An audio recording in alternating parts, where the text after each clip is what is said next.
अस्सलाम वालेकुम। उम्मीद करता हूँ आप सब ठीक होंगे। अच्छा, तो ये है आपके पास सामने लाइन ग्राफ, जैसे कि आप देख रहे हैं ये लाइन है, आ रही है, फिर ऊपर को जा रही है, फिर नीचे। तो ये हमारा लाइन ग्राफ है। इसमें जो स्ट्रक्चर है उसको कैसे हमने याद रखना है।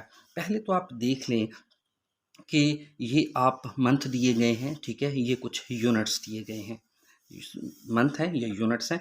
आप ये लाइन को देखिएगा ज़रा, इस लाइन को 20 से है, तो ये इसी लाइन से स्लाइड सा थोड़ा सा ऊपर गई है, थोड़ा सा ऊपर गई है। तो हमने लिखना कैसे है, ये जनवरी है, ये फरवरी, जनवरी से फरवरी तक आप देख सकते हैं, तो इसमें स्लाइड सी चेंज आई है, ठीक है जी। Just over just over the line आप कह सकते हैं।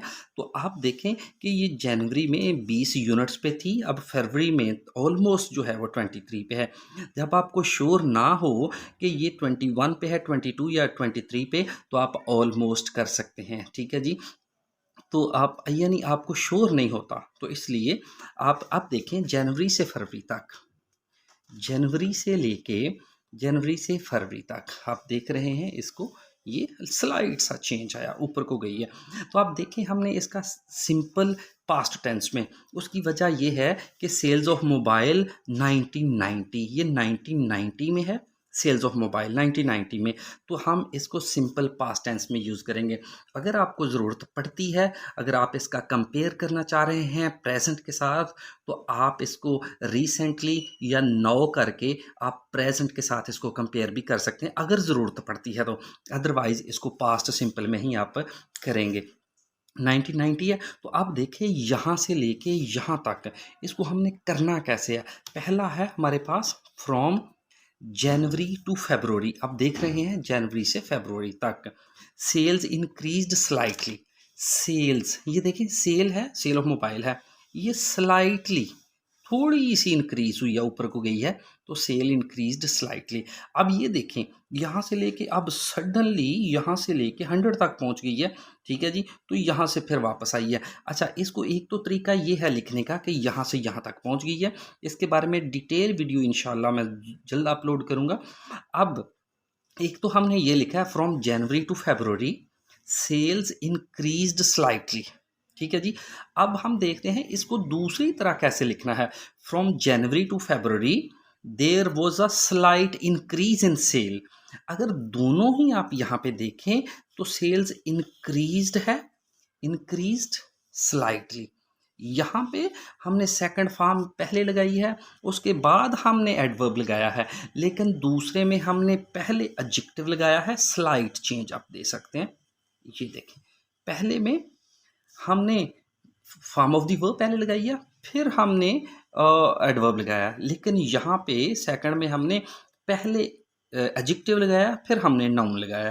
तो ये तरीका है थोड़ा सा, हमने कैसे इसको लगाना है आप देख लें, जब भी आपको ज़रूरत पड़े तो ये देखिएगा।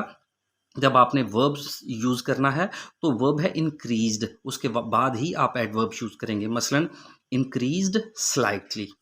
अच्छा, अब अगर देखें रोज rapidly, decreased moderately, grew substantially, escalated sharply, dropped dramatically, climbed minimally, fell slightly। अब ये सारे देख रहे हैं कि ये चूंकि वर्ब हैं, ये चूंकि वर्ब हैं, आप देख रहे हैं सारे ही ये वर्ब हैं, ठीक है जी, सारे वर्ब आ रहे हैं सारे के सारे। तो इनके साथ ही हमने एडवर्ब जो है ऐड किया। यही तरीका आपने भी रखना है, जब भी आपने लाइन या टाइम ग्राफ लिखना है तो आप पहले form of the verb use कर रहे हैं, तो उसके बाद आप एडवर्ब यूज़ करेंगे। अगर आप ऐसा नहीं कर रहे तो दूसरा तरीका इसका ये है कि आप पहले एडजेक्टिव यूज़ कर लें और उसके बाद आप नाउन यूज़ कर लें। इंक्रीज एज ए नाउन भी हम यूज़ करते हैं, तो स्लाइट इंक्रीज पहले एडजेक्टिव आएगा, फिर नाउन आ जाएगा। फिर रैपिड राइज, आप राइज जो है ये एक नाउन के तौर पे भी यूज़ होता है। रैपिड एज ए एडजेक्टिव है, फिर वर्ब है, फिर मॉडरेट एडजेक्टिव है, डिक्रीज ये भी एक नाउन है।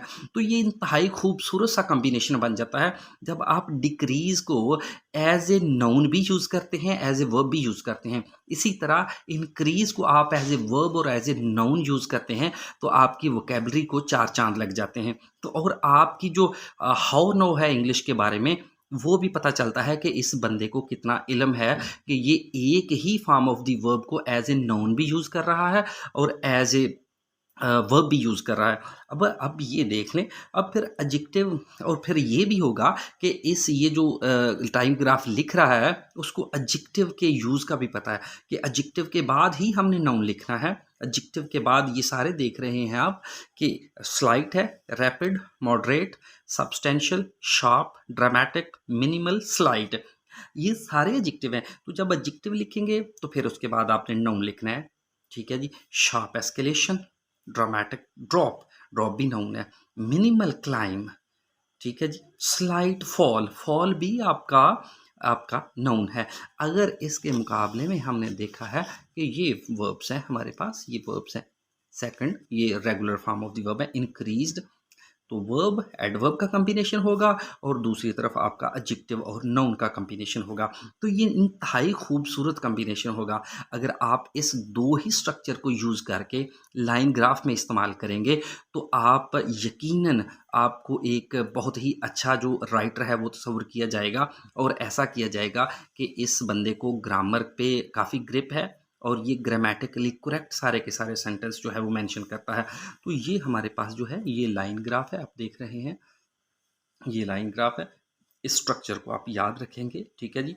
और कैसे हमने इसको लिखना है ये भी मैंने आपको बताया है। तो इंशाल्लाह नेक्स्ट जो होगा हमारा लाइन ग्राफ, जैसे कि मेरी ऑलरेडी एक टास्क 1 राइटिंग लाइन ग्राफ के बारे में जो वीडियो है वो मेरे यूट्यूब चैनल पे है, तो आपने जब कंसल्ट करना हो तो उसको भी देखें।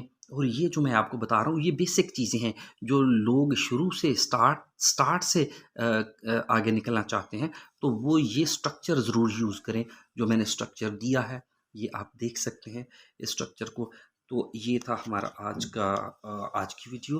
अपना बहुत सारा ख्याल रखिएगा और ये स्ट्रक्चर जो है इसको भी ज़रूर याद रखिएगा। और ये आप देख रहे हैं कि ये हमारे पास लाइन ग्राफ है। अल्लाह हाफिज़।